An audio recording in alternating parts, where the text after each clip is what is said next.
O desenvolvimentismo é uma corrente de pensamento que foi preponderante no Brasil no século XX.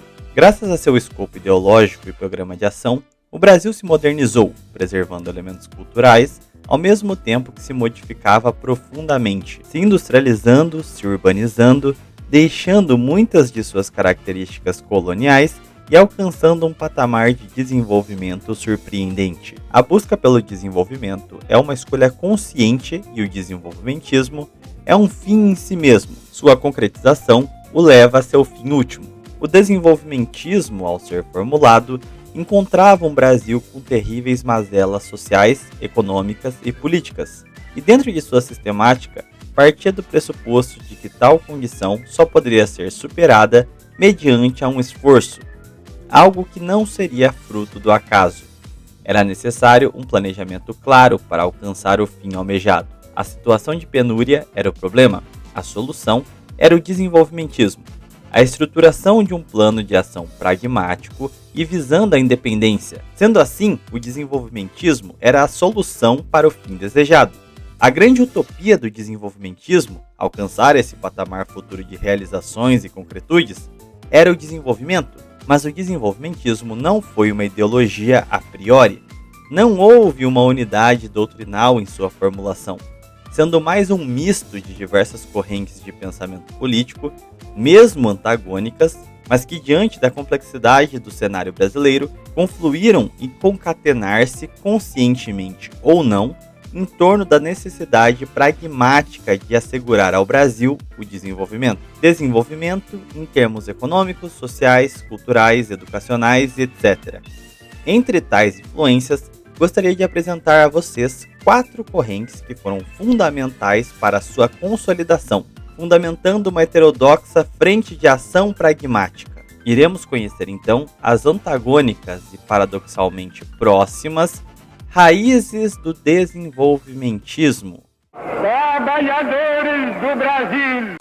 1953, o presidente Vargas sancionou a Lei 2004, criando um monopólio estatal do petróleo e a Petrobras. Este é um país que vai pra frente.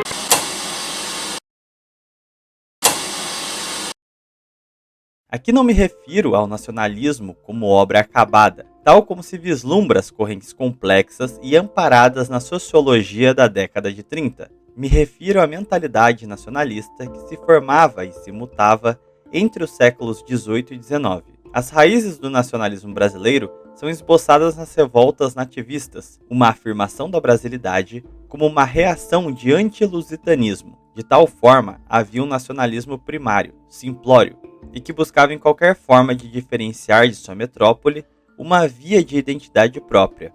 Daí o primeiro nacionalismo, expressivo no final do século XVIII e início do século XIX, ser condensado como a contestação do monopólio comercial português e a denúncia de uma excessiva centralização administrativa pós-modernização portuguesa com o Marquês de Pombal. Mesmo com o translado da coroa e depois a independência do Brasil, o nacionalismo se confluía com o liberalismo político como forma de oposição a qualquer caráter de expressão lusitana. Sendo assim, o iluminismo era sua fonte de contestação à coroa, a denunciando como absolutista e permitindo que as oligarquias das províncias pudessem conspirar contra a corte, mesmo quando ela já se encontrava no Brasil, denunciando agora um centralismo carioca. Tal comportamento reativo do nacionalismo liberal, muito personificado pelos latifundiários, os levou ao federalismo e à defesa da descentralização administrativa, ala radical que conseguiu a deposição do imperador português, Dom Pedro I.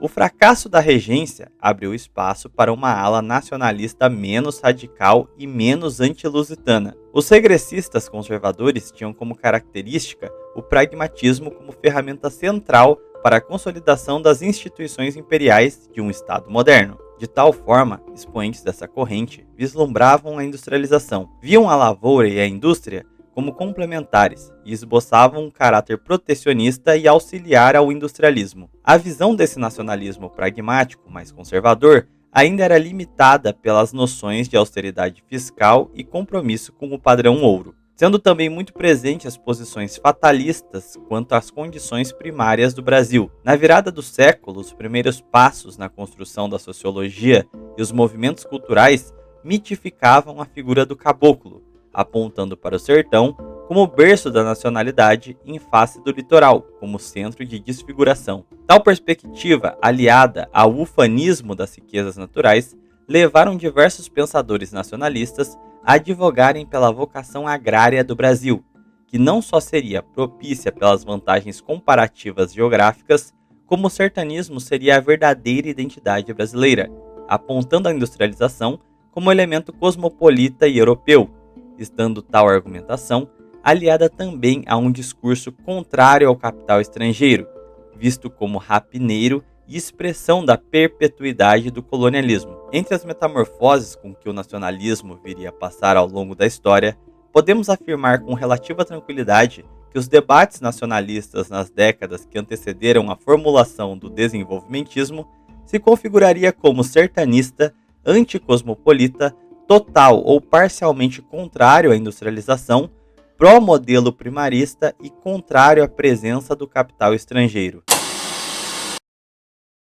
Os industrialistas, para além de seus interesses privados, surgiram no debate público por volta de 1840, apontando para a crise na balança comercial do Brasil. Segundo eles, a especialização primária da economia semeava condições coloniais, isso é, tendia a um descompasso favorecendo a concentração nas mãos das nações industriais, que realizariam a manutenção da posição periférica do país na relação entre exportação de bens primários, caracterizados pelo baixo valor e emprego tecnológico, e a importação de bens de valor agregado, garantindo assim a disparidade de riqueza e tecnologia entre os centros econômicos e as periferias. A forma de correlação de tal mal seria o levante da indústria nacional, que por sua vez só poderia existir num cenário de igualdade de condições competitivas, sendo o comércio encarado como o agente corrosivo da periferização, pois as vantagens comparativas levavam os latifundiários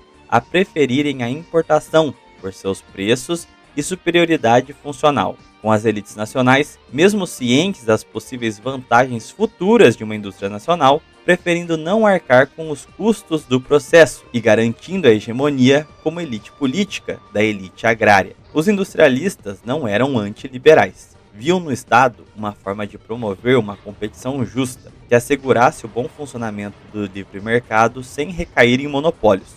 Além disso, eram favoráveis à entrada de capital e investimentos estrangeiros, vistos como forma de fomento a iniciativas industriais. A rivalidade entre oligarquias primaristas e industrialistas residia na forma de liberalismo, com os ruralistas adotando políticas livre-cambistas, por maior eficiência e baixo custo das manufaturas estrangeiras, reforçando as visões ortodoxas arraigadas em argumentos econômicos, a qual os industrialistas acusavam de discursos metafísicos, que se baseavam em crenças e não na realidade da economia prática.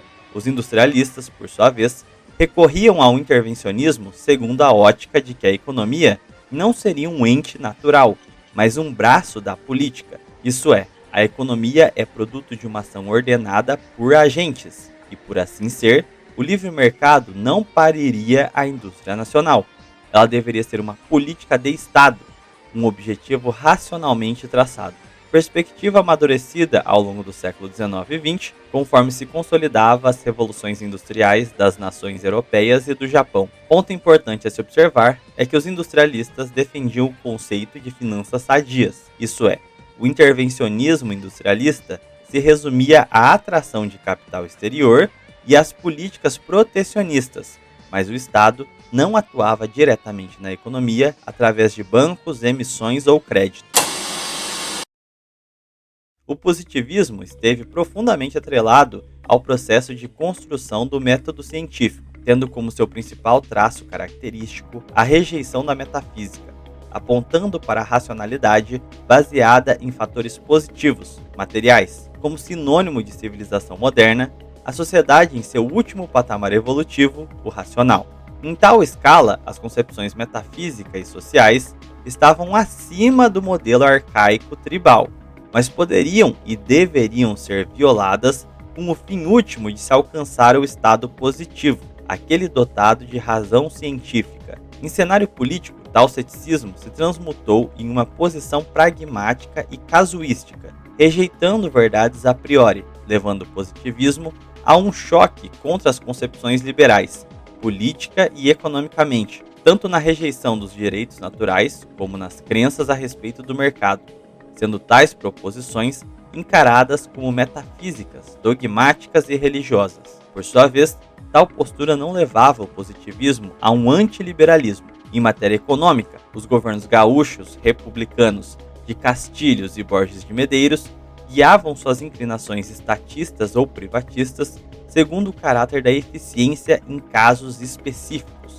e não como uma superioridade de um dos dois setores por si. Por essa razão, em seus governos se observa desde estatizações de linhas férreas, como concessões e privatizações de terras. Tal postura pragmática e casuística era reflexo de sua negação a um destino, a uma lei natural.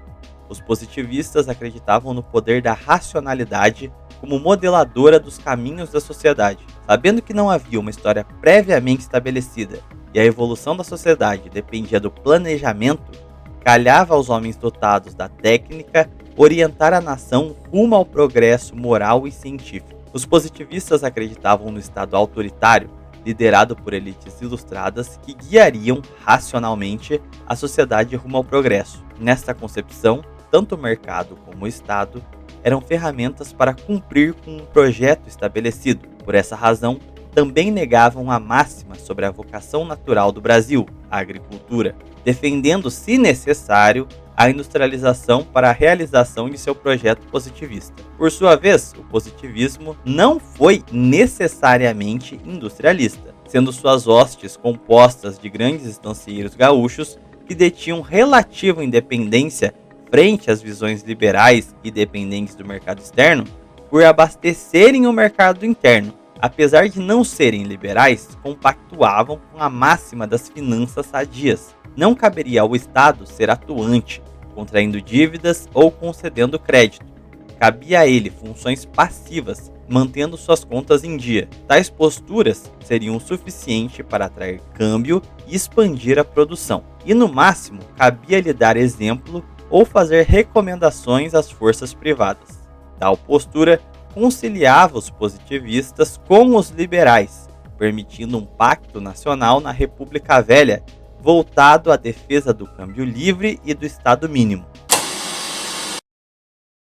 Os papelistas compunham um grupo diverso, abarcando industriais e agricultores.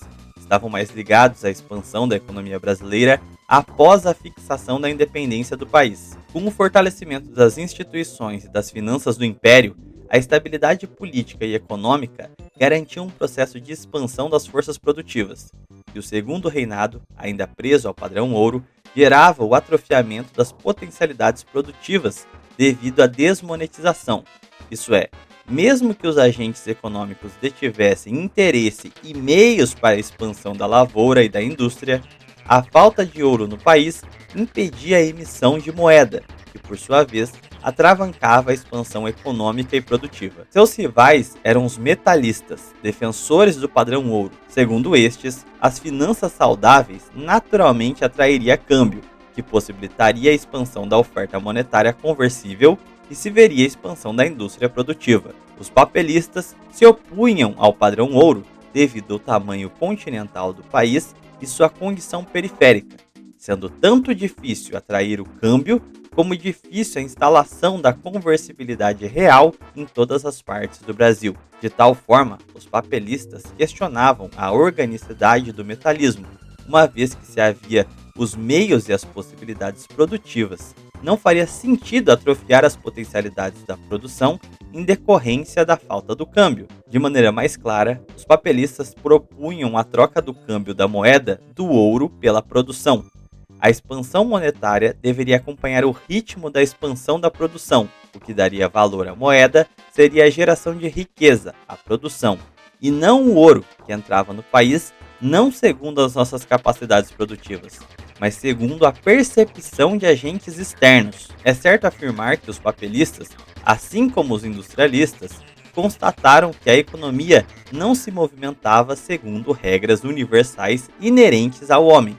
Ela não detinha razão própria, estava submetida a uma política gestada por agentes, no caso do padrão ouro, subordinada aos interesses da economia inglesa. A partir de tal constatação, seria benéfico ao país atrelar o valor do dinheiro à formação de riqueza real, à produção, do que a um bem manipulável por terceiros. Em outras palavras, o choque no debate econômico entre ortodoxos e papelistas era o confronto entre a crença metafísica, as finanças saudáveis atraem ouro, versus o fato positivo, produção é a riqueza real.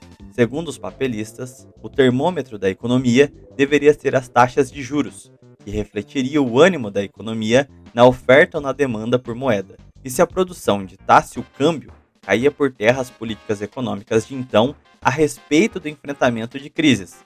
Se o balanço de pagamentos é negativo, a política adequada não seria a restrição de gastos, mas políticas que alavancassem a produção, reaquecendo a economia. O papelismo, diferentemente de outras correntes econômicas de seu tempo, teria de forma vanguardista incorporado o Estado como elemento anticíclico, que não comungava dos dogmas das finanças sadias dos positivistas, nacionalistas e industrialistas. O papelismo se adaptara na República Velha por servir como política salvacionista em uma economia rudimentar primarista, isso é, nos períodos de retração natural da sazonalidade da lavoura, entrava a expansão monetária como forma de amparar a lavoura às custas da economia nacional. Essa característica da acomodação do papelismo na Primeira República, em conluio com as elites oligárquicas, gerou o ditado popular da privatização dos lucros e socialização das despesas.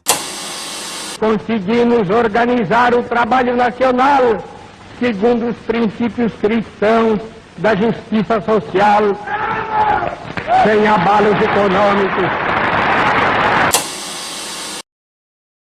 Você pode encontrar diversas características que hoje entendemos por desenvolvimentistas espalhadas entre essas quatro correntes de pensamento, como também encontrará posições completamente avessas, mas o fato é que o desenvolvimentismo se constituiu como tal ao combiná-las fracionando-as, utilizando fragmentos dessas ideologias que pragmaticamente mais favorecessem o desenvolvimento, e não se enquadrando a uma coerência ideológica. Essa questão é importante para que não se extrapole o termo desenvolvimentismo para períodos anteriores à sua formulação prática. Isso é, o debate no Brasil imperial e da República Velha não se resumia a nacionalistas, papelistas, industrialistas, tipificados erroneamente como desenvolvimentistas, versus liberais, metalistas, ruralistas. Se você analisar cada uma das quatro correntes fundadoras do desenvolvimentismo, você verá que elas dialogaram com diversos setores da sociedade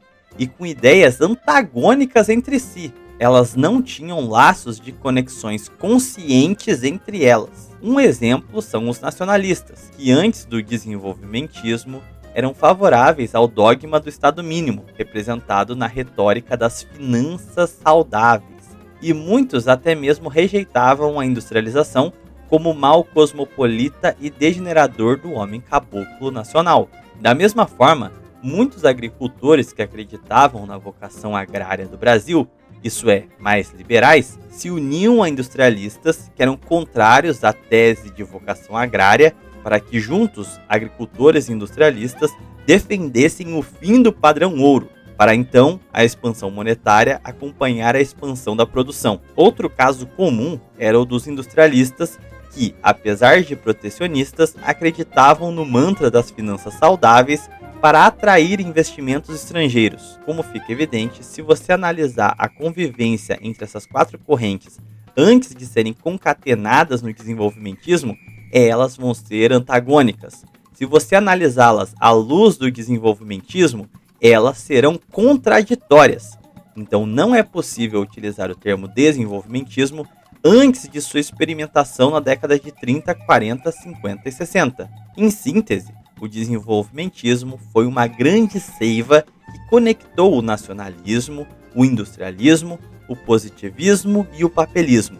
tirando suas feições particulares, os descaracterizando, formando com fragmentos de cada um deles uma nova ideologia, rejeitando as contradições e o que havia de negativo nas 4 correntes. Podemos utilizar uma tabela elencando 6 características que aproximam ou afastam as 4 correntes de pensamentos. Ao analisar a tabela de cada uma delas, você verá justamente essas aproximações e distanciamentos. Agora, se você aplicar essa tabela ao desenvolvimentismo, você verá uma formação singular, completamente nova, que mesmo herdando certas características de parte das 4 originárias, ela será algo completamente novo, diferente das 4 que lhe deram origem, absorvendo pontos das 4 correntes. Sendo assim, o desenvolvimentismo se estabeleceu como ideologia política brasileira entre 30 e 54, tendo uma configuração completamente nova, herdando tradições políticas pré-existentes,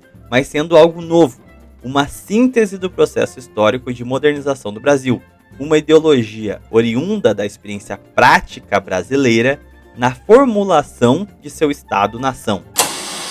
Só passando para lembrar vocês, se vocês gostaram desse vídeo, não se esqueçam de deixar um gostei, um comentário para engajar o vídeo e, lógico, se não for inscrito, se inscreva. Se gostou desse conteúdo aqui, tem muito mais no Clube de Membros. Se você quiser me dar uma força e aproveitar no mesmo embalo, já ficar um pouco mais esperto, cogite aí assinar o Clube de Membros do canal. Enfim, eu vou ficando por aqui. Fiquem com Deus, até um próximo vídeo ou live.